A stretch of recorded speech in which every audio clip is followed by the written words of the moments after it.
Oh, Kabila a donné l'argent à Rwanda. Je vais te dire une chose. Kabila a donné l'argent à Rwanda. Combien?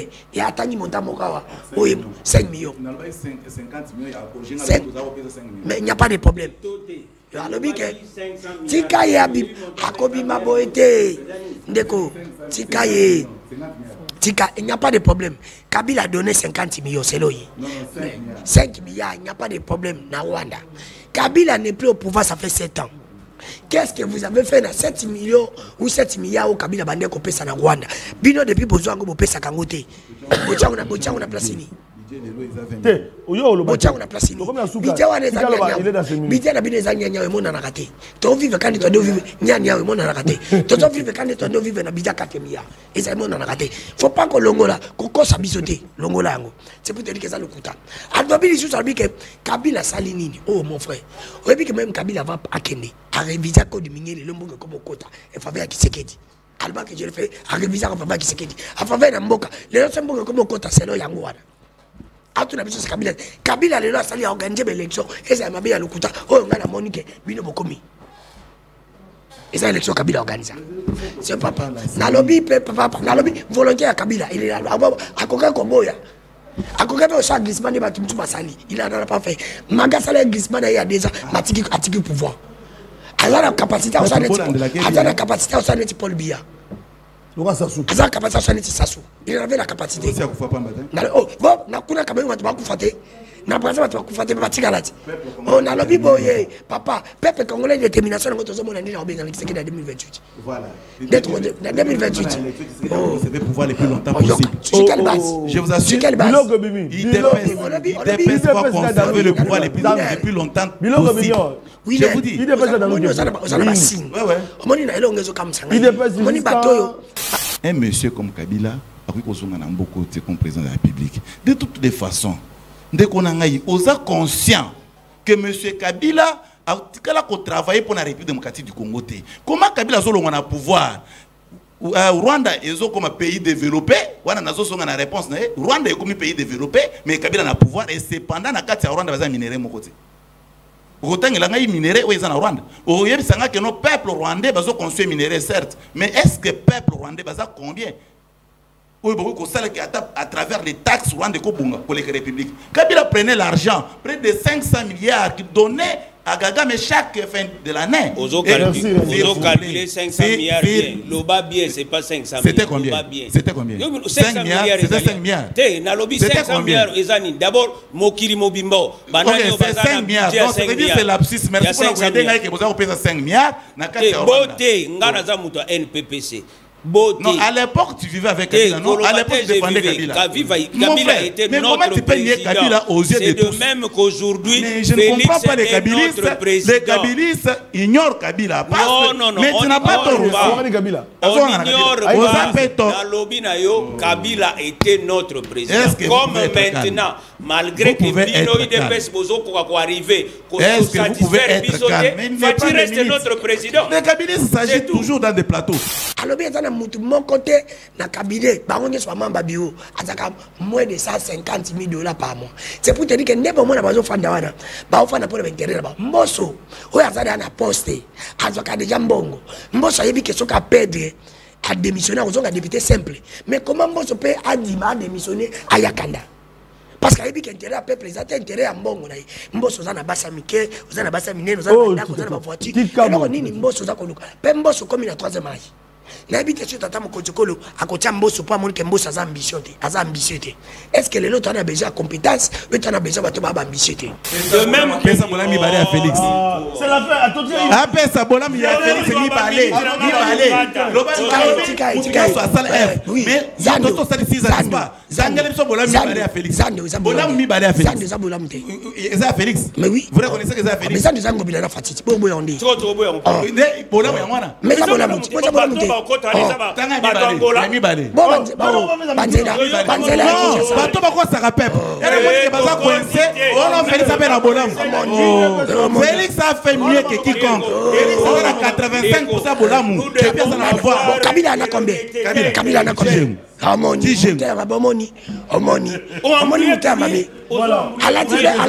alati pe chapeau ya batalukuta. La mère a longé na Kinshasa sous prétexte qu'Azobela a se retrouvé en Afrique du Sud. Na Kabila, ils ont pris tête en tête pendant 3 jours. Et le monsieur dans l'émission précédente, peuple j'ai donné même les adresses dans le niveau Afrique du Sud là où Kabila a été retrouvé.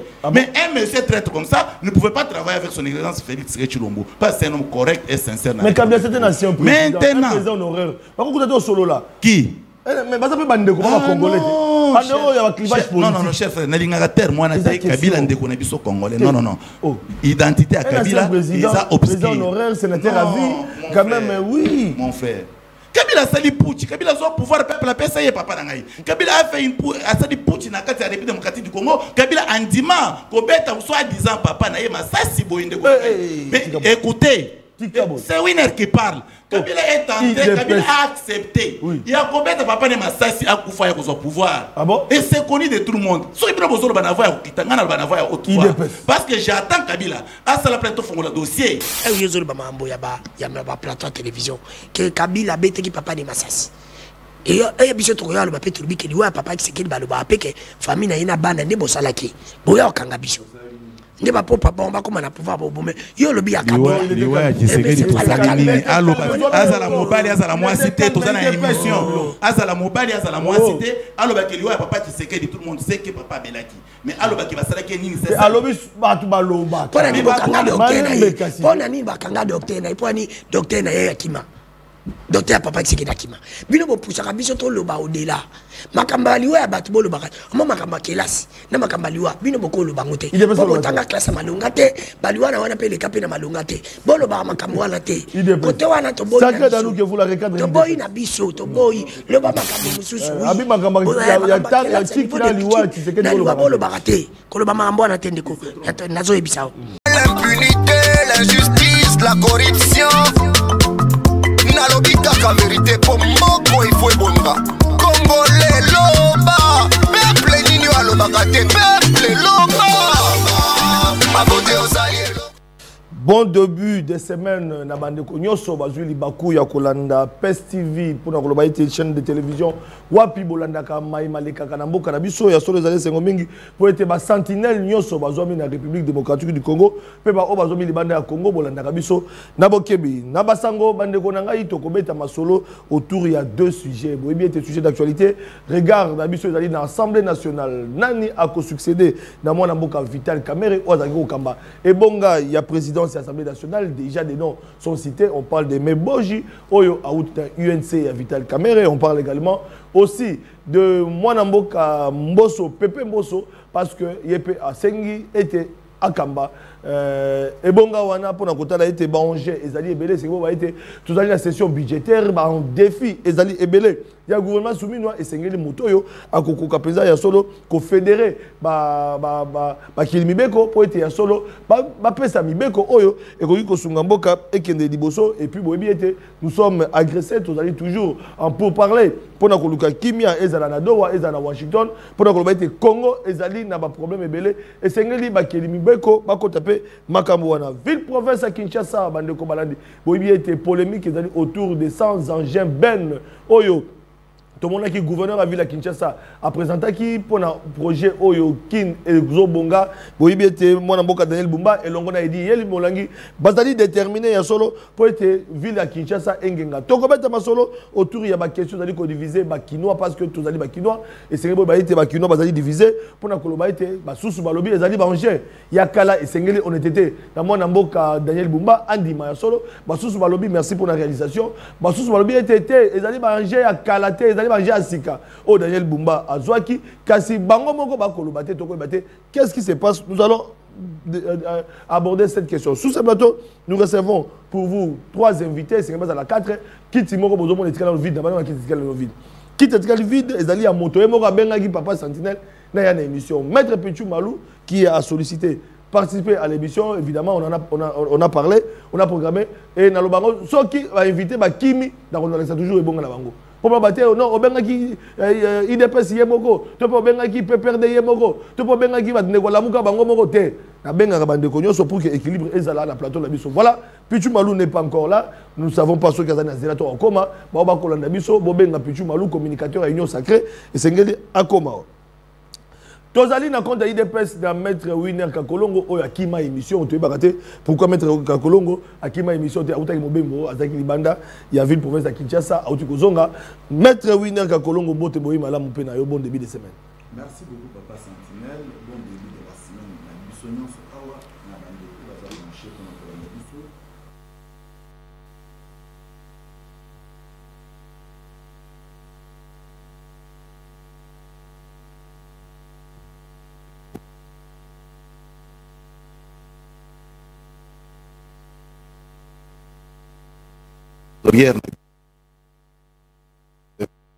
Kanza ou Yaza très na biso azwa pembo te place azali ndeko Sentinelle.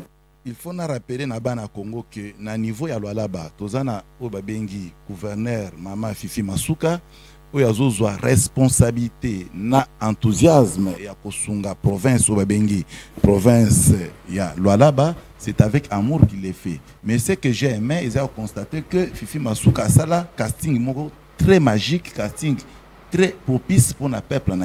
Atia na ministère des Finances, au Babengi Achille Mouteteke, où il y a un ministre des Finances, mais avec abnégation, na assurance, détermination, ce monsieur MCPI. So tali ba travaillons sur ça maladie là-bas, c'est par l'effort il y a Fifi Masuka certes, mais avec la volonté politique à accompagner. Donc il faut te reconnaître en pendant que tu es encore vivant. Non, Bazana parti mon fidèle si je m'abuse. Parti à Maman Fifi Masuka. Donc il faut encourager aussi les autres. De la même manière que Bissopé na IDPS, nous sommes en train de faire des efforts à Kablan pour le Congo, mais tout le monde constate que la République est en train de marcher de très belle manière. Oui, donc je pense que... Oui, mais la République est en train de marcher, d'une part, de l'autre part, on parle de sauvons la RDC, sauvons le Congo, opposants. Basangana va ser kikuni bazongi na Kisasa bien que bolunga bokanga bango mais boko kité on a kotal ça été bazali ko ça babeng na démocratie lelo volonté ko la teka côté à IDPS et puis union sacrée bande ko opposition basangana na Nairobi no babi ki bango ki malamu mais bango batisa bango ki malamu José Makila ko lelo akoloba on a koloba été bakanga mono côté IDPS bango ça côté. Non, la démocratie nous impose à ce que mutunyo soit koloba c'est tout à fait normal mais na rekrita pour na komona que cette kikuni à côté na ba aventure où ils a agi na été à son âge, non, j'ai pas d'abord à cette qui connaît la baisse politique. Non, Mboka Yebani, Congolais soit yebi que Moutobouman Bokoyo et Kabila. En commençant par Kabila, les pères, son père, parce qu'un dimanche, ça va rebelle. Mais ce sont ces gens-là au Bobomeli sur la République en décourant. Jamais. Kabila tel à gauche à droite. Na répondre à la question. Oui. Na répondre à la question.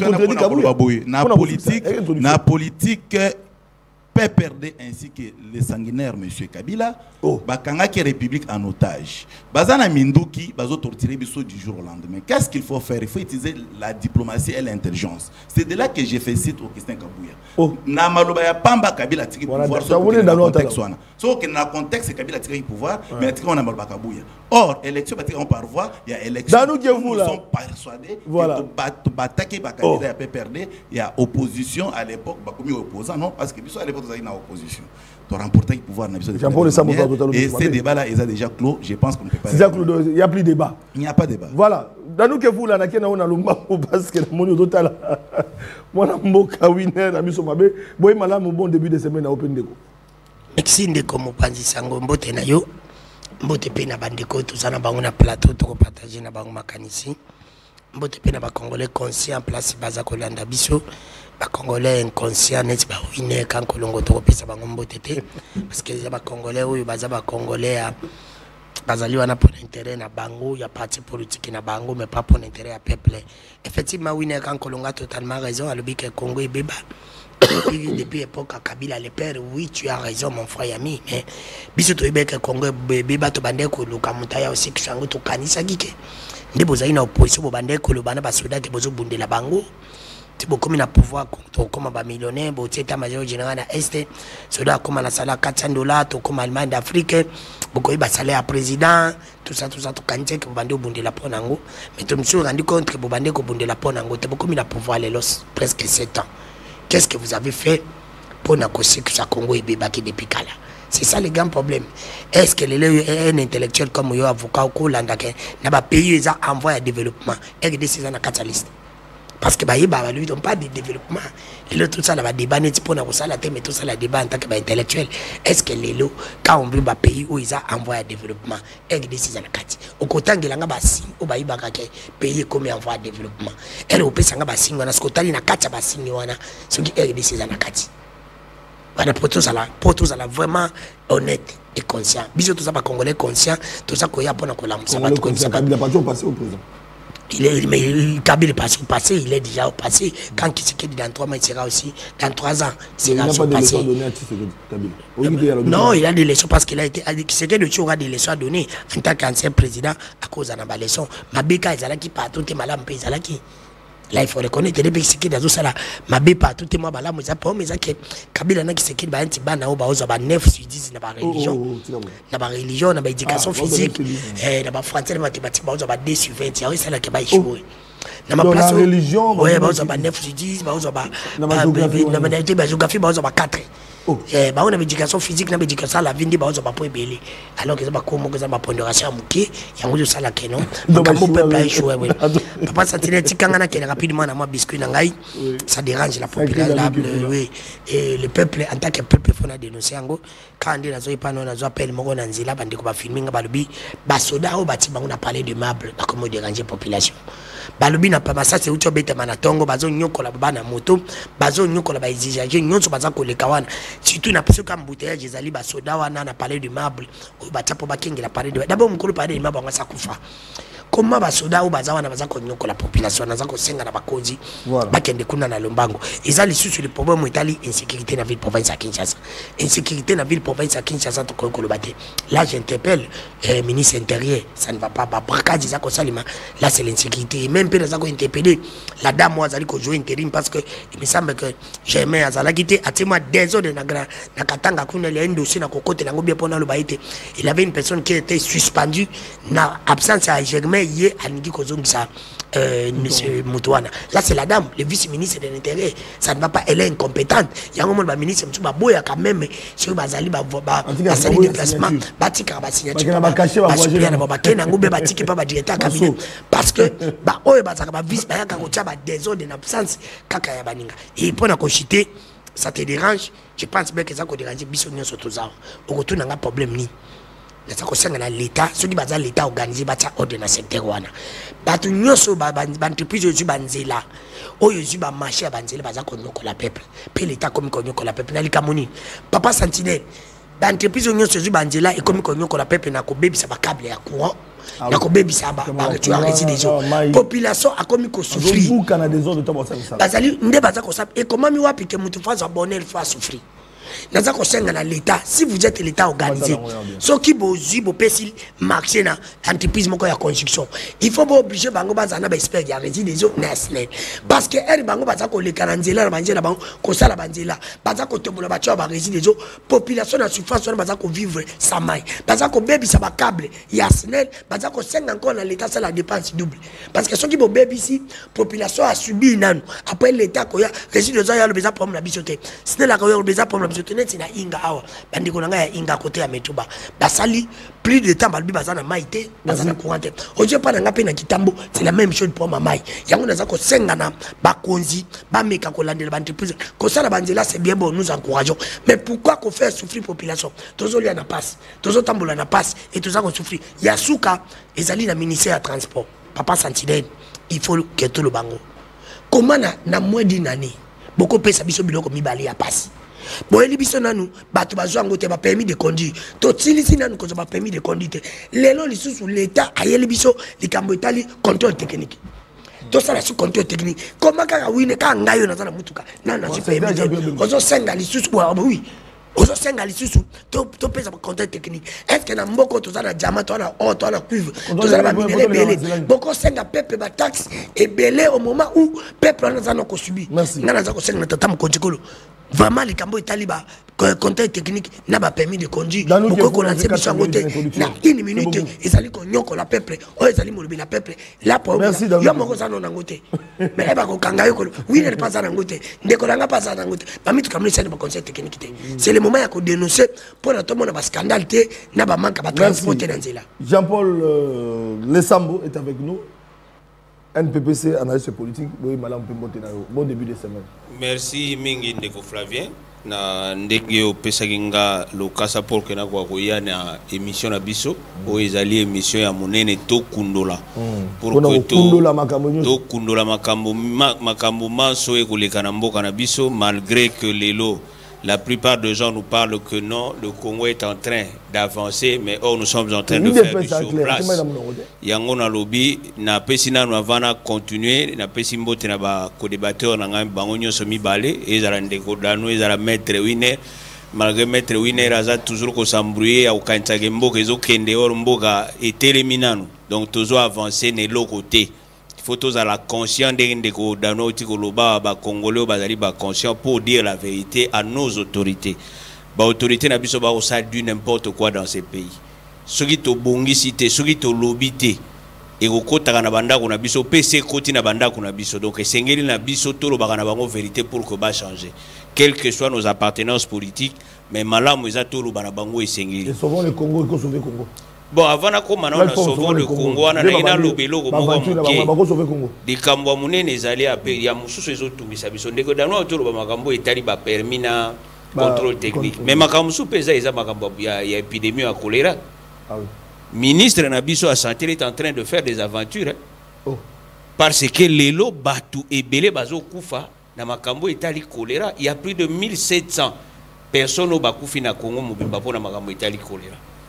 Mais ce côté le gouvernement a biso ezolo be côté silence radio na ebité soto zelaka poto banda ko beta lisolo ya mbongo moko ebima ebele après to kanga bato ba détourner ngonde sima makambo elobama mais le moment oyo to na moment epidémie bana baza ko bela ya grave makambo eza ko sakana te pe bato baza ko kufa mais ministre azolo même la ville à Kinshasa de ses côtés donc na ville à Kinshasa côté na ba zone de santé belé ils a déjà na Kinshasa eza na mais aucune sensibilisation baleinière moko utaki likolo ezo kita bato misato bakufi na kati na choléra bon o bazaki na kati ba bimiona bakewa. Donc c'est pour dire qu'il faut une sensibilisation à solo ezala et puis bacha ba moyen pour ba moyen ezala ka te pour na pesa azo zerambongo ezate to pesa Barcelone to pesa ki Taizon oni nani mais to chaba moyen pour la santé à ba Congolais déjà plus important. Merci Ndeko.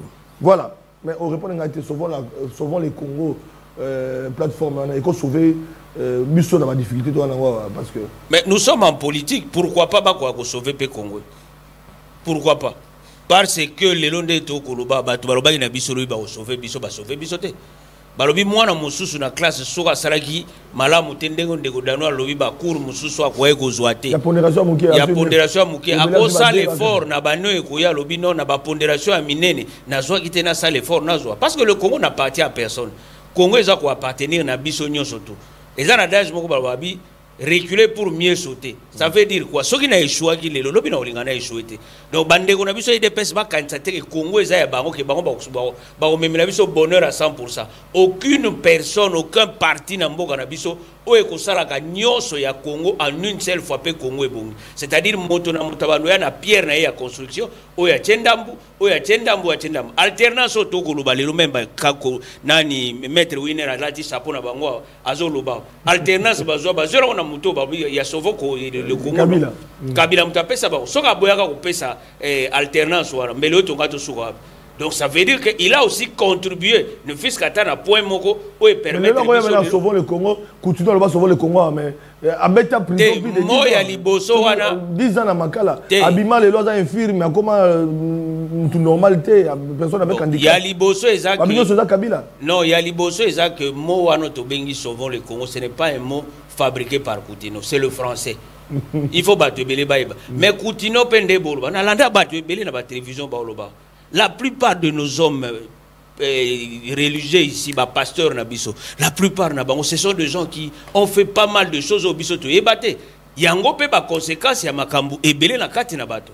alors esengeli pe batomi tomona galelo tomona o tomona kingandi aleki kankenza leki o dodo kamba leki o motobo aleki o boina bo o tala ke na pouvoir ya Mobutu ezaka na groupe ba pasteur moko bazaka sima Mobutu na pouvoir ya Kabila o mona ba pasteur moko ba pasteur wana pe kaka lelo ba na pouvoir ya Félix o tuna basala kanini pemena mokonzi pour que le Congo avance bazo sala le côté.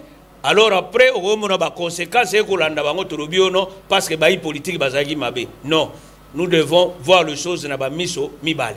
Voilà. Merci beaucoup. Tu continues à vivre le sujet parce que l'Assemblée nationale, tous les autres, la Mokitani, moi, je Vital Kamere, tu as été, comme vous allez Koloma déjà, et même Boji, a outina le Kolopé à Vital Kamere, tout le monde, Pepe Mbosso. Code ya yepa lobeti ya kotika te sengeli akamba ibonga na pe na bande comme susu mais to komona lelo na assemblée nationale plutôt na parlement to mona ki ba bande ko ba tomboki ba personnel administratif ba tomboki pona ko ba te mbongo na bango ba komona te on dirait mbongo na bango ba kuya ngo mbongo na bango ba yibi yango to ba détourner ngo tozo ba te tozo dans l'information sur te mais jusqu'au moment où nous parlons avec vous ce matin bande ko na biso ba futa mina nous te ba ko réclamer biso na bango alors moi na mboka Winner Kakolongo parce qu'on parle de la gestion et puis de l'élection dans l'Assemblée nationale. Est-ce que les loyaux, c'est loyaux, les porteurs robots, les critères, il y a Oyo Sengeli Akamba, Assemblée nationale, dans virage dans la session parlementaire, ils allaient budgétaires, et puis tu as discuté, ils allaient belé, taux de dollars, taux d'échange sur le marché. Ils ont ça là qui bilo comme ça qui dit aucun contrôle parlementaire, bah député, bah kangam, minoko, problème c'est belé. Dans beaucoup de choses, tu as député, bah t'as monument na bango. Alors tu as évité. Et ce qui a causé le départ même à Vital Kamere, selon certaines sources, il y a parce que les députés, ils ont la clarté, ils ont besoin d'un monument, et ils ont la population. Alors, il y a des mots qui dépassent le peuple d'abord. Élection de l'Assemblée nationale au Lobini. Merci beaucoup, Ndeko Flavien. Mais excusez-moi, je pour rappeler à maître qu'il faut comprendre et le komoko. Na niveau na biso awa na chaîne ya munene lokola oyo pe na journaliste ya munene na mboko lokola yo ko beteli solo ya alternance te ayebi ka alternance na kati ya république eza fruit ya makila il doit se souvenir qu'on a brûlé le gens vifs à l'IDPS ba calciné bango papa tu penses que va tomber en famille te nous avons perdu aussi Mukendi dans ce pays et à ce jour là nazo souvenir yo zaki na balabala ba beto fimbu. Qu'est-ce qui se passe, mon frère ami? Vous pensez que Kabila, dans sa tête, na âge, on a pouvoir à PSP commerci, soit à pouvoir na République commerci?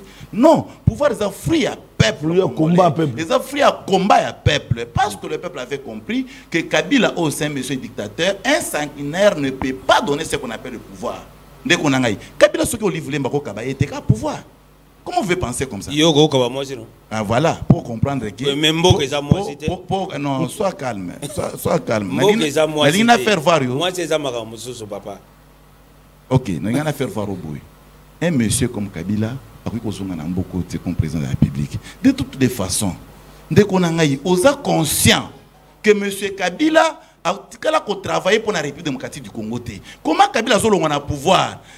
Rwanda est comme un pays développé. La réponse Rwanda est comme un pays développé, mais Kabila a pouvoir et cependant Rwanda va minérer mon côté. Autant il a minéré où ils en Rwanda. Au lieu de que nos peuples rwandais va construire minérer certes, mais est-ce que le peuple rwandais va combien?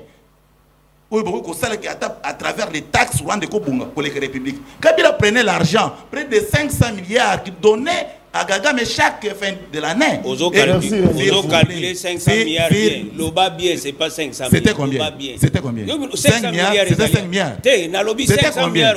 D'abord, Mokiri Mobimbo. C'est 5 milliards. Donc, ça veut dire que c'est l'abscisse. Merci pour vous aider. Vous avez payé 5 milliards. Beauté, Ngana Muto NPPC. Beauté. Non, à l'époque, tu vivais avec Kabila. Non, à l'époque, tu défendais Kabila. Kabila était notre président. C'est de même qu'aujourd'hui, mais je ne comprends pas les Kabilistes. Les Kabilistes ignorent Kabila. Non. Mais tu n'as pas tort. On ignore pas. Dans l'Obinayo, Kabila était notre président. Comme maintenant, malgré que Bino IDPS Bozo pour arriver, est-ce que vous pouvez être calme? Fatih reste notre président. Les Kabilistes s'agissent toujours dans des plateaux. C'est comme ça que plateau. Écoutez, il faut s'assumer. Mais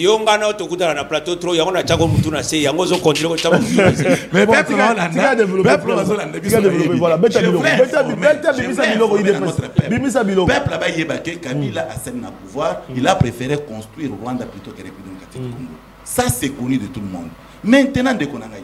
Et Rozo sur le développement de la République démocratique du Congo, il faut que les efforts que l'IDPS est en train de faire, à l'occurrence, ici, on parle de Félix Tshisekedi, parce que le président de la République, il ne dépend plus de l'IDPS, parce que conscient la République et Pixayamo, qui est membre de l'IDPS, agir dans le compte de parti politique parce que président de la République. Mais l'homme est en train de faire beaucoup et vous le connaissez. Nous avons lobby que quand même qui s'est fait des efforts,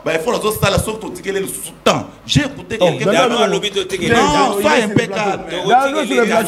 De toute façon, pour retirer la conscience de la République, la conscience de la République, je vais vous dire que qui s'est dans 3 ans. Or, qui s'est fait le mandat correctement, peuple Baolanda. Tu sais, dans l'entrée du pouvoir, 2 ans à Covid-19, il y a un an qui bimate. Jamais dans tout était bloqué. 2 ans, il me dérange, je ne saurais pas prendre les minutes. En dehors de ça, après avoir consommé 2 ans, je vais entrer là-bas. Comment bouger s'il vous plaît, mon frère. S'il vous plaît, mon frère. Nazo Sunga, Yopo, Obomola Motema. Motema, il est déjà parti. Sois correct envers la République. Moi, j'apprécie selon lui. Mais il y a le contraire. Écoutez, mais il n'ignore pas tout. Écoutez, soyons maintenant nous-mêmes. Toi, tu penses que tu serais 10 ans. RDC ou est là pour tout à comme ça na bilamba non tout ce que RDC caleçon tu l'as dit déjà pantalon azana singlet très là ta chemise mais quand il est parti RDC mutakala monsieur donc voilà. Maintenant il faut nazo na makambo Italie Assemblée nationale Assemblée nationale oyo mona oyo ils a regret makasi je vous assure d'abord peuple il faut bailler que en réalité c'est la bonté de l'IDPS. Et à l'occurrence ici, au Kisek Kabouya, ça l'est une fois comme numéro 1, il y a un parti politique où ils sont majoritaires dans l'Assemblée nationale. Alors, non, pas sonner la présidence, tout peut se faire collaborateur. Pour tout ça, on a une union sacrée. Parce qu'ils veulent revenir dans la bangote. Pour que l'IDPS soit accompagné parti mon côté pour soi-disant tout le monde a une union sacrée. Non. Non, tout peut se faire collecte, tout ça, on a une union sacrée parce que l'IDPS, ils ont posté un biseau. Nous sommes majoritaires, on peut prendre tous les postes possibles dans la Assemblée nationale. Mais Elo et Kamouissingaï, Bapesi Kamere. Kamere a été retrouvé en Afrique du Sud, à Kekoluka Kabila en Afrique du Sud, là fait avec 3 ans et 3 jours. Ça c'est mettre une équipe. Kamere a subi conséquences à traîtrise. Kamere a longé na Kinshasa sous prétexte Kazobela, a se retrouvé en Afrique du Sud, na Kabila, ils ont pris tête en tête pendant 3 jours. Et le monsieur dans l'émission précédente, peuple, j'ai donné même les adresses dans le niveau Afrique du Sud là où Kabila a été retrouvé. Mais un monsieur traite comme ça ne pouvait pas travailler avec son excellence Félix Tshisekedi parce que c'est un homme correct et sincère. Mais Kabila c'était un ancien président. Maintenant, un président honoraire. Solo là. Qui? Mais ça peut pas de Congolais. Non, chef frère, moi Kabila ndeko na biso congolais. Non. Identité à Kabila, ils ont obscur. Président honoraire, sénateur à vie, quand même oui. Mon frère. Kabila sali putsch, Kabila a pouvoir peuple la paix, ça y est papa nangai. Kabila a fait une sali putsch na kati ya République démocratique du Congo. Kabila andima kobeta soit disant papa na yema ça si boyinde ko. Mais écoutez, c'est Winner qui parle. Kabila est entré, Kabila a accepté. Il a kobeta papa na masasi a kufa ya ko pouvoir. Et c'est connu de tout le monde. So ibino bozolo banava ya kitangana banava ya autre fois. Parce que j'attends Kabila à ça la plainte fongo le dossier. Mais qui mais c'est un monsieur qui n'existe plus. Nous voyons son esprit qui est en train de circuler. Lui, Kabila Kabila dans Zoto, même mécanicien consort, c'est déjà enterré en République. Maintenant, dès qu'on a Kamere avant de naïté. Heureusement qu'il y a une émission, tu as invité Kamere, non, maître, qu'on s'inquiète mingité. Kamere a reconnaître un bon JT. Oui, selon eux, parce que la réalité, ils ont découvrir dans la République de Konangaï. Non, en tout cas, ces gens-là, en réalité, en réalité, c'est exécution sans procès qui existait, mais le dossier est un service de renseignement. On va changer la constitution pour commencer à éliminer les criminels économiques. On doit vraiment prendre des mesures pour éliminer les criminels économiques. Ndeko, vous pouvez imaginer, tous en a loi des finances. Est-ce que vous avez une caméra? Na lobby boy.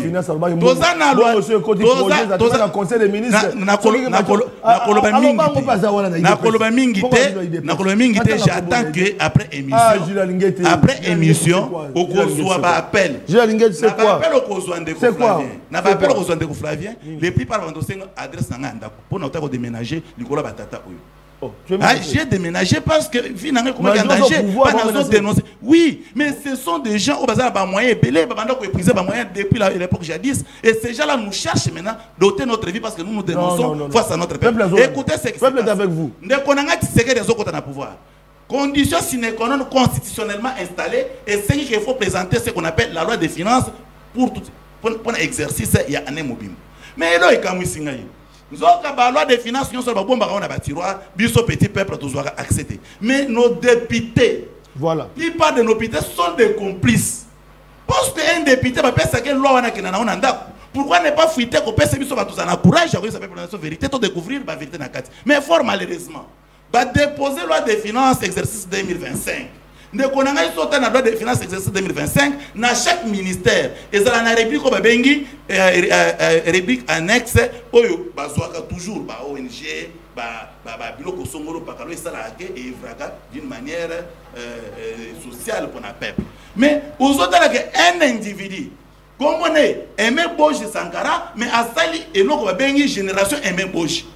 Avec génération aimé Boji, si on consulte la loi des finances mobile dans chaque ministère, c'est messieurs de montant colossal. Oh. Les candidats aimé Boji. Je vous dis, génération aimé Boji. Jusqu'au Parlement. N'a pas budget annexe et un ministère Nyonso. Monsieur aimé Boji, so calculé à se retrouver à 270 millions de dollars. Où ils ont compté dans caisse et cependant. Bah ONG bazou kata moya ko zoba frais minime ya ko s'organiser ko sunga peuple les aidés. Écoutez. Aimé Boji, na ministère, tous les gens ministère, moi on a mon pour comprendre, na ko sukata na 3-4. Parce que na yebi ke ba congolais conscient, lo ngai bazana beaucoup peut-être de condamner à contredire ngati. Aimé Boji de kona ngai tous na ministère ya santé. Et c'est yo lobi que bato bazokufa. Choléra. Na choléra.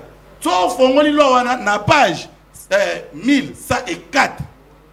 Na zo personne na page 1104, on constate que ces messieurs na budget annexe. Il y a santé. Génération Aimé Boji. Bazana 817 306 dollars.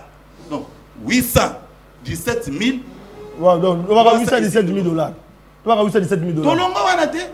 La ministère alors on a santé a déjà 800. La fondation de génération la génération Boji a déjà pour asso son direct parce qu'ils ont loi. Ils sont épousables à tous. Alors on a vendu. Aya na ministère et le ministère de l'agriculture, il y a et même Boji, Azozo, Mbongo, il y a Azozo comme structure, génération Aimé Boji. Mais Azozo combien? 46 177 dollars.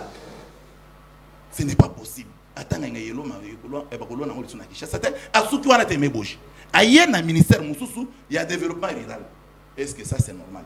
Génération Aimé Boji. Kuna azozo combien? On peut une page, il y a numéro ESA, numéro 380. Na 4 loi des finances. Oyo bazo c'est pas voter pour Aimé Boji aya ko vendre l'amour. Azozo combien Aimé Boji? Azozo 873 000 dollars. 873 000 dollars par an. Na budget annexe il y a ministère wana. Donc ministère wana baza dépouiller déjà na budget annexe ou ba ko sunga ngo peuple. To ya suki wana te ce qui est tragique, aya li sous na ministère ya genre famille. Je pense que les députés conscients, ils vont comprendre ce que comme ça va comprendre que la République autant ils sont peu bongoté. Mais ici loi des finances c'est une loi maintenant écoutez Azozo en agriculture 32 877 253 francs congolais. 32 millions de francs congolais. Mais page nango est simple, notre c'est page 416. Na budget annexe et ministère et agir et famille. Olongwana te oye na jeunesse. Mais c'est dans chaque ministère que génération Aimé Boji parce na ba somme pour les salles. So 5 nombre ba ministère, nombre ba budget connexe. Au stade totalité, au moins que ozo koya na ba 277 millions de dollars au individu par an. Mais la question dans ce tour, c'est mais ça c'est un budget plus de 4 ans. Soit 3 ans selon les cas. Soit 3 ans et 15 ans a bénéfice chaque législature, mais dès qu'on a eu ces milliardaires. Tu peux si raison. Tu peux si raison. C'est si raison. Moi, quand on a IDPS, qui sont projet, bon, les acabos, IDPS, nous sommes en train de dénoncer ces choses. C'est pour démontrer à notre peuple que nous sommes un pouvoir pour la compromission. Très bien. Vous aidez le chef de l'État. Aider le chef de l'État et aider la nation congolaise. Mais un messieurs comme ça vous dit, pour terminer, papa Nangaï, génération Imébouji, et qui n'a pas tué humanitaire, après, il y a la présidence de l'Assemblée nationale. Mais, et là, on est comme à comprendre que, dans la Assemblée nationale, ce qui va être Moussoussou, il risque de bloquer, il pas trop, c'est trop. Merci. Voilà. La candidate Tania Kozon Samboso, cher frère. Parce que nous avons fini. J'ai dit ceci. J'ai dit ceci. Na condition. Et même moi, j'ai dit ma caméra. Ces gens-là n'aiment pas les pays. Nazo Yebiso Bondeko Flavien. Pour terminer. Na condition ya kozanga mutu malamu na kati ya hémicycle. Si on suppose que les députés ne sont pas naïfs, na condition kozanga mutu malamu, na ko préférer ba tchaka sata mboso ndeko na ngai. Pourquoi ba tchaka mboso? Vu son âge et à côté na comportement oyo. Kaka micro a pas na lobi mboso okoya kao. Merci beaucoup. Akoya kao na perchoir. Donc, on doit sauver la République, chers frères, chers tous. Peuple congolais, c'est le moment, il y a pour surveiller les communicateurs, pour protéger les journalistes, parce que les dénonciations que nous sommes en train de faire, elles sont tellement tragiques et ça va sauver la République. Dans nous qui vous là, donnez tout l'étape. Vous répondez, Assemblée nationale. Merci papa Santinelle, Moutuna Nayo, de Singapur. Toujours Singapur, ça a même temps d'antenne, copé si Moutaïde. On a ça au même temps d'antenne. Merci. Il en a fait plus, il a fait 7 minutes et demie. Je te jure. Non, allons-y, il n'y a pas de problème à cela, Nétienne. Il m'a cité énormément. Il y a des codanes qui font la lobby, des côtés l'ombotan. Je l'ai dit à la plateau de télévision. Moto a évité à temps ce que PC est un bel au salé le côté. Qui c'est qu'il ne connaît pas. C'est qu'il ne connaît pas pour épreuve. C'est tout ce qui s'est dit déjà au Salema. C'est pour te dire que c'est lui qui connaît, il ne peut pas laisser passer tout ça. Parce que le conseil des ministres est pris à la CAI, il en a les droits comme président. Tout ça, ça tombe sur qui c'est qui dit. Je confirme, mais c'est vrai, c'est ce qu'il a dit. Il y a des ordres qui c'est qui dit. Il faut s'assurer. Il en a dit encore, mon frère. Tu sais, il y a un plateau de télévision que Kabila a bêté qui papa de Massas. Et il y a des gens qui ont dit que papa qui c'est qui que famille n'a pas de bosalaki. Boya Kangabicho. Ne va pas papa comme on a pouvoir bomber yo le bi akabo azala mobali azala moi cité tout ça na émission azala mobali azala moi cité aloba ke liwa papa qui sait que tout le monde sait que papa belaki mais aloba ki basala ke nini c'est alobi batu baloba pona ni bakanga docteur pona ni bakanga docteur na poni docteur na yakima docteur papa qui c'est dakima bino bo poussaka biso to loba au-delà makamba liwa ya batu bolo bakati mo makamba kelasi na makamba liwa bino boko loba ngote boko tanga classe malunga te baliwa na wana pe le kape na malunga te bolo ba makambo wana te kote wana to boyi sacré dans nous que vous la recadrer to boyi na biso to boyi loba makambo mususu abi makambo ya tanga ya tiki na liwa tu sais que bolo bakate ko loba makambo wana te ndeko nazo ebisa alobi lisusu makambo itali covid est-ce que covid ango et ça les mecs en Congo. Covid est seulement monde. Pourquoi le président Moussous Balila na Covid? Ce qui pose pour le Covid, le Ngobila a dirigé na Kinshasa pendant 3 ans. C'est pour te dire que si quelqu'un connaît Makamba, raison à Covid, bolongo la rango. Bolo barango te. Et ça le monde entier. Ba pays n'y sont allés là te. Aïe les sous de Konangai. Il a parlé à problème ya Mongo. Il dit Kabila a donné l'argent na Rwanda. Il en a dit ici Kabila a donné l'argent à Rwanda. Il faut regarder. C'est pour te dire que les journalistes que Kabila a donné l'argent à Rwanda. Je vais te dire une chose. Kabila a donné l'argent à Rwanda. Combien? Il a attendu mon temps 5 millions. 50 millions. Mais il n'y a pas de problème. Tika ye abib akobi maboete ndeko tika ye tika il n'y a pas de problème. Kabila a donné 50 millions c'est loyer 5 milliards il n'y a pas de problème na Rwanda. Kabila n'est plus au pouvoir ça fait 7 ans. Qu'est-ce que vous avez fait dans 7 millions ou 7 milliards au Kabila bande ko pesa na Rwanda bino depuis besoin ngo pesa kangote bocha on a placé ni Botia on a place ni. Budget wana eza nyanya. Budget na bino eza nyanya mona na kate.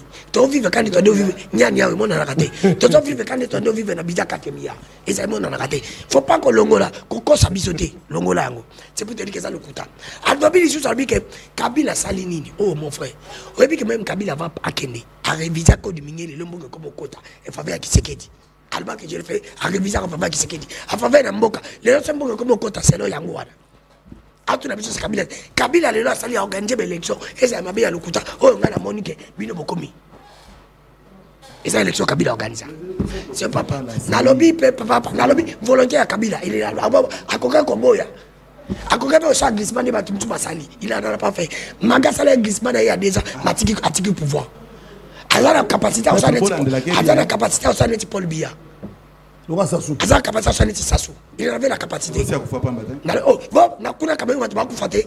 Na présent tu vas kufate Matika là. Oh na lobby boye papa, peuple congolais détermination ngo tozo mona ndina obenga qui c'est en 2028. Voilà. D'être en 2028. Oh, c'est pouvoir les plus longtemps possible. Sur quelle base? Je vous assure. Sur quelle base? Il dépêche pas conserver le pouvoir les plus longtemps possible. Oui, je vous dis. Il dépêche dans le signe. Ouais ouais. Omoni na elongezo kamsanga. Il dépêche. Omoni batoyo. Bateau ba raisonnaka o bazaka na ba flatter bazaka na flatterie bazaka biso batuzana bataille ya mwindo. Moi je vous parle des partis politiques, vous vous parlez des individus jusqu'à Jésus-Christ. Il y a pas un problème. Kozoka na kotika na pouvoir za pomte pour sa candidat la bino ya IDPS botier. Il y a plusieurs candidats la seule qui ngana koza candidat en 2028. Ah mais oui pas yo mais pas Kabuya. Parce qu'il n'a pas une azana compétence. C'est pour te dire qu'il y a des IDPS. Botia biso jusqu'à Jésus-Christ. Tout le monde a battu monsieur va défiler mais pas qui c'est qui dit. Ah, il n'y a pas de problème. Là, c'est la démocratie. Sauf qui c'est qui. Papa Santinel, n'a continué à lobby. Moi, j'estime que dans l'élection, l'Assemblée nationale, et avant de citer Papa Santinel, c'est très important. Pardon, une minute. Va au bando sur la naïe bien. Va dire à ton ami ou ton ancien ami, Mozito. Il était à l'opposition. Quand il était à l'opposition, Abandé Kosala Makambo. Nayoki na ministère à budget. Kuna na kata cabinet na ye ezaka ba personne to bengaka ba gens o ba kombolaka o ba sala nettoyage ba chaque ba service après na ba chaque ministère ezalaka mais na kuna Muzito alongoli bato wana apesi ndeko na ye te a créer sous-traitance a ju ba gens wana nyonso a kotisi bango na sous-traitance na ye tala niveau sous-traitance a ndeko na ye a kotisi ba gens wana. Nous sommes pas besoin de transporter, besoin de prime, payer par salaire, nous avons dépend de la sous-traitance. Tel niveau qu'on y va l'État. Ça doit venir. Je l'ai. Ah, nous avons dans le bon compte. Blanchard Mongomba terminé. Blanchard Mongomba CG. Baya ko débattre Kaboul. Oh le peuple. Oh journaliste. Il y a un autre élément là. Blanchard Mongomba. C'est pour te dire que voilà les amaka pas peuple. Alors papa Santinel, dans le niveau Mboko Zali. Ces dimensions, je vais les raconter. Il n'y a pas de problème. Il n'y a pas de problème. Ngala lobby n'a pas fait. Yo kende ko vérifier. Sur l'investigation, j'ai des éléments, je mets sur la table tout. Sur l'investigation kasiko. Non, j'ai déjà des éléments. Nazan ali solo na nazo cha. Nazo cha on a table comme ça peuple va vérifier. Oh ça peuple. C'est pour te dire que oye bisabiso. Oye bisabiso ndé ça biso na biso tout ça la différence en communication. Biso quand la population nous dit des choses, on vient on dénonce. Papa Santinel. Ok. Awa na kati naza kozonga na bisa ndiko nanga. Alobi makamba boji. Papa Santinel nazo senga ba député conscient. Tout le monde peut être président de l'Assemblée, sauf Aimé Boji. Tout le monde peut être député, peut être président, sauf Boji. Pourquoi je l'ai dit dans ma député? C'est qu'on a inhumé que Moutaouti est exécutif. Alongo kuna aya ko dirigibino. So ka yé directement elingi ko loba été. Non, elingi ko loba été. Papa Santinel parmi ba député nyonso ya nyonso sacré parce que nyonso sacré des majorité. Moutabaye Lazate. Ndikolanga Faibele Omoko. Chaque législature a dit un député à Komaka. Un député à Komaka élu. À Kenya Batu na Balobi. Yoza côté à majorité. Oza côté à majorité. Oza côté à opposition. Ou oza côté à la société civile. Parce que bataille que majorité bosé belé. Ne ba créer comme poste. Ne ba yakoza poste ya rapporteur adjoint. Je crois qu'il va penser qu'il n'a opposition. Opposition n'est pas Katumbi. Même cette dame à Longwe, nous avons dit que Katumbi parce que c'est la majorité. Oh, nous sommes les abino. Parce qu'on a bino, député, nous sommes la majorité absolue. C'est pour te dire que Boji, akoki kolongola na exécutif te pa ya ko diriger bino bazo luka député bon je n'ai pas comme député ko ebisanga ba loi pe ba proposition de loi bon jasala soto bito tanga ba meilleur député na Congo bon je n'ai même pas parmi pourquoi bon jalinga zonga wana eza kopu ya Kamere INT Kamere ko sabatu ke bon alonga na INT bon jalonga te pour épreuve balinga ba suspendre boji parce que depuis bon jakoma na budget après sa contribution na INT aya kata yamba même pas siégé na ba balingi ba longola ye même boji est pas démissionné bon tout na boji ce qui réellement boji après ça que lettre a kende ko ça yenti ai bisete ai asala ngo yimoko pourquoi boji asala ka asala bata yenti divisé pour moi à cause bangal ba comment ko négocier pour ça ministère ka budget yimoko mais nzoka ndeza kana cc za ka Kamere parce que boji azali noko Kamere azo rouler ba parti noko ya bana ya Kamere boji yeleki na ye na ya mosi azali adine azalani mosa Kamere boji awuti mboka mona mama Denis. Et pour épreuve, beaucoup dans la loi budget, oh journaliste c'est malade. Beaucoup dans la loi budget 2025 quand tu oh makabalobi. Mais ils ont encore des biloko moko ils ont la fondation la Colombe. Oh bon j'appelle ça Mbongo. À part génération boji. Oh mais dans la fondation la Colombe ils ont mis la châtie. Il y a la carte de la loi de finances 2025. Makambo na lo ba journaliste. Ami da châtie ma épouse ya Kamere. Ba yebi ke bentege na bango zawana. Siko ko bon jalongo na budget. Bentege ozarate na industrie bentege za. Il faut pas ça la sorte que boji azo institution ya mboka pour protéger bentege na bango makambo. Alors na ko sang na ba député conscient. Boji ne peut pas. Alors Mbosso. OK Malili. Tomoni Willy Mishika sali révélation. Alors bike ba Kamere alobaki ba membre ya bureau nyonso ils ont mon côté azwaka moins de 150 000 $ par mois. Oh. Alors bien ça mon côté na cabinet ba on soit membre bureau azaka moins de 150 000 $ par mois. C'est pour te dire que n'est-ce pas bazo fanda wana ba ofana pour l'intérêt ba Mbosso oya azada na poste azwaka déjà mbongo Mbosso yebi que soka perdre a démissionner aux autres députés simple mais comment Mbosso peut adima démissionner à Yakanda parce qu'il y a des intérêts à peuple, ils ont intérêt à Mbongo. Mbosso za na basa mike, za na basa minene, za na ndako, za na voiture. Alors nini Mbosso za koluka. Pe Mbosso comme il a troisième âge. Na bi question tata mokotokolo akotia Mbosso pour montrer que Mbosso a ambition te, a ambitieux te. Est-ce que les autres ont besoin de compétences, ou tu as besoin de ambitieux te?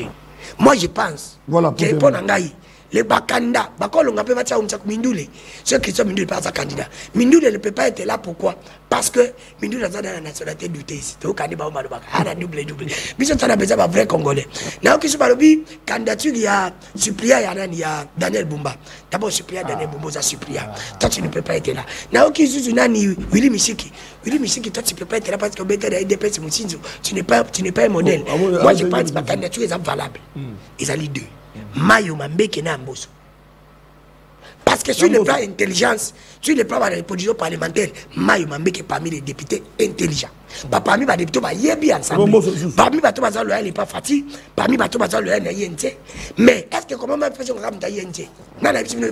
Voilà. Mais Mbosso, pourquoi? Parce que Mbosso, c'est là mais Ngaï en tant que Congolais conscient. Merci. Ce qui a joué l'intelligence et la loyauté, la fidélité et la coyeba makamotali parlement. Na candidat ni son amoni. Pour moi les députés sont balingi vraiment assemblée ça la malam. Parce que la fati palingi que mboki ça la bien.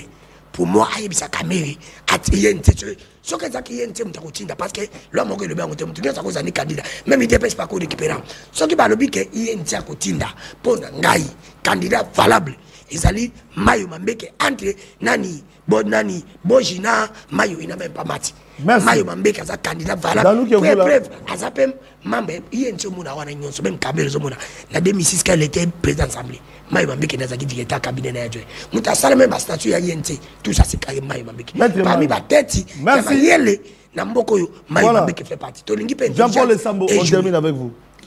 Ndeko Flavien en tout cas merci mingi ya liboso na zolo baboy na zoyib sa ndeko winner ayeba malamu ete tozana kati ya plateau oyo yemo ko bayine bandeleza plateau a munene journaliste a munene eza pour que toko ko sala ba analyse oyo zo sunga peuple oyo zo faire avancer mboka oyo et non tozala toujours ba partisan pour de fin moko oyo ezali lié à la politique mais oyo ezali ko sala teke population na biso esa nini ebika bolamu Yambotena loba makambo yo na koyeko loba pona makambo Italie Assemblée nationale na kolobelo ko moko ndeko dano auti ko loba eloko moko ya munene a alobi parmi biloko oyo malgré les bazo taxé biso babito golo ba komba kabila tena ba plateau parmi biloko batika comme héritage ya malamu na landaki na moni na pembeni ndeko nanga maître Malou aboyaki makambo yo malgazo mwana TV ta kimiki tineza pepe ya comme la retard ma kimaki po ina retard non ça qui que la qui yango polele pour ba que Malou albenga kale kana to kimaki ayeba ka keso ki ataki ya bato ayaka na retard ayaka kana retard ayaka na retard auti ko l'air ndeko danois lobili kamboyo ya nini ya comment on appelle ça loi na biso yo makambia non pas loi de finance code minier je crois code minier on est salama na période de Félix c'était code minier salama na période ya Kabila code minier zo existait na Kabila non babiko visé pour na bekele na biso mata winner ozana mende fapembe ozana libandi salela yango visa code minier wana cabinet à Bochwane wana non c'était le cabinet Emery Mukendi wa fwana paix à son âme. Cabinet à Bochwane. Cabemery. Oui, directeur de cabinet. Non. Izaraki cabinet ya maître Emery Mukendi wa fwana. Paix à son âme. S'il te plaît. Disposition na kati ya code minier où ya ramener changement. Na lobino ndeko. Na lobino tikanga na lobate. Eza code minier et salama na mboka oyo na cabinet ya mwana mboka oyo. Ma problème ezaka po aza suna bomoité mais il était parmi bavocat ba défendre qui président Fachi na élection à liboso na. Il faut ton di makamakamu mususu tolo ba makampo na sentimati et salama na nini et Kabila est parti quand avant kende na nini papa akende na nini élection semaine 2018 non code minier zaki promulgué na 2018 on va réviser code minier na 2018 ça a été révisé en 2018 non pas besoin beaucoup ça peuple code minier existe révisé en 2015 oh là code minier a été révisé en 2018 na mandat nani ya Kabila non écoutez quand on révise est-ce que la loi c'est de l'argent non ça a évolué yo lo bati la loi c'est pas l'argent c'est la négociation intellectuelle mais na lobby le code existe mais il faut vous avoir un bon négociateur on n'aurait pas l'argent lelo il faut yebake mboka nyonso etambolaka na mobeko oui mais négociation de Pekunya qui a négocié na kati ya loi Pekunya les gens capables d'aller négocier c'est intéressant ozomona te kozo déranger bato mayele bana banda ko bola na biso ozo déranger vraiment bako jije bato mayele te bako citer code minier existe ka pezala ki réviser na tangeli au cabinet ezala ki par réviser ki yango soko za na tembe allez voir ça consulter c'est tout c'est le monde de choses pourquoi tu dis toi embrouiller peuple to bandoko sakana makambo bako kosate Félix est en train de faire des choses la mboka o eza ya malamu. Nous devons la qui est tragique. Cabinet d'un avocat, non pas s'il vous plaît. Cabinet d'un avocat et proposer ma disposition. Avec cette proposition, Assemblée nationale, des compétences à voter loi. Maintenant ici, on veut faire voir à notre peuple qu'il y a un cabinet d'un avocat pour communiquer la loi. Non.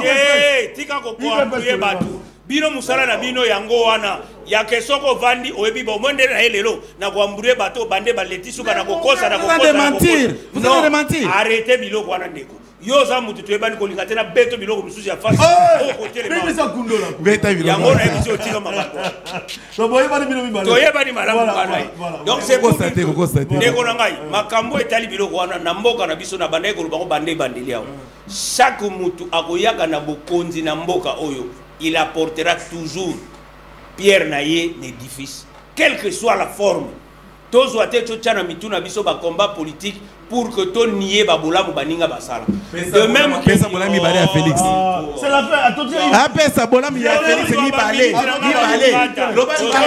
Tika soit sala F. Mais toto ça dit ça pas. Zangale biso bolami balé à Félix. Bolami balé à Félix. Zande bolam te. Ça Félix. Mais oui. Vous reconnaissez que ça Félix. Mais ça nous ango bilana fatiti. Bobo yondé. Trop bobo. Bolami ya mwana. Mais ça bolam te. Moi bolam te. Tanga mi balé. Banzela. Bato ba ko saka peuple. Félix a fait mieux que quiconque. Félix a 85% Bolamu. Kabila a combien? Kabila a combien? Omoni, Omoni, Omoni, Omoni, Alati chapeau, il y a pas de pour la Makambo Italie, Assemblée nationale. À part l'Assemblée nationale, là, je vais mettre Winner Autoloba, Makambo, Aboya Boja, Sanga. Mettre Winner, il faut que Sony Tango Makambo. Olobi na loi de finances wana utangi boji soki na 4 ministères sont combien yango na lobi ndeko conseil de ministre salama mutu aza premier ministre ya mboka waza mutu IDPS semina yango bamba mutu o aza président ya mboka malgré aujourd'hui aza sous la kazaki ya parti politique le président de la République est de l'UDPS azana kazaka la plupart ministre ya finance est de l'UDPS ba ministre belé bazana kati baza UDPS lorsque makambo ezoleka yo condamné ka bojemo donc ça veut dire que boji azaye mon côté na likambo na bango nyos elingo lobake ezali chaîne ndenge Nicolas Kazadi ya lubaka alobi na mokonza mboka mona makambo to sala ezalaka boye c'est trop tragique est-ce que loi des finances et sa production est président de la République mais monsieur la présidente alobi boye monsieur si vous président de la République attend pour la promulgation conseil des ministres président va regarder la loi des finances il va se rendre compte que c'est pas une loi appropriée les postes de retour mais est-ce que non ne faut pas dire ça. Le chef de l'État a la dernière rempart pour la promulgation. Avant président promulgué, bureau naïe, conseil. Non, c'est avant la promulgation. C'est avant la promulgation. Tu as raison, c'est avant la promulgation. Tu as raison, avant la promulgation. Alors, pourquoi bloquer? Il attend la promulgation. Mais nous sommes en train de dénoncer pour que cette prise ne passe pas. Mabote osali eloko te